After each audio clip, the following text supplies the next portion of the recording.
Welcome to Not Milk Never Milk. Subscribe if you're lactose intolerant. In this video, I will explain how to fix your PlayStation 5 turning off when playing Fortnite. First, ensure your console has at least 4 inches of clear space around all sides for proper ventilation. Next, double-check that all power cables are securely connected to both the console and the wall outlet. Finally, verify that your PlayStation 5 system software is updated to the latest version. These initial checks are crucial for a stable gaming experience and often resolve common issues. If the issue continues, try rebuilding your console's database and clearing its cache.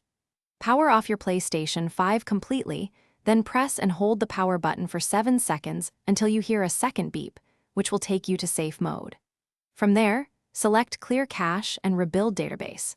This process helps optimize system performance and can resolve corrupted data issues that might be causing unexpected shutdowns during gameplay.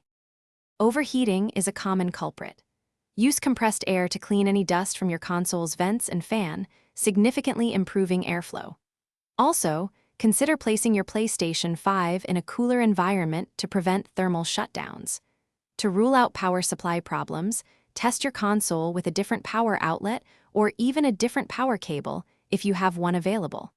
These steps can prevent your system from unexpectedly powering down.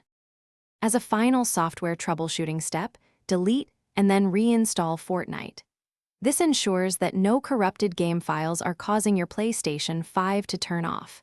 If, after all these efforts, the problem persists, it's time to contact PlayStation support. Provide them with a detailed account of all the troubleshooting steps you've already performed. They can offer further diagnostic assistance to get you back into the game. Thanks for watching. If this was helpful, leave a like and consider subscribing. See you next time.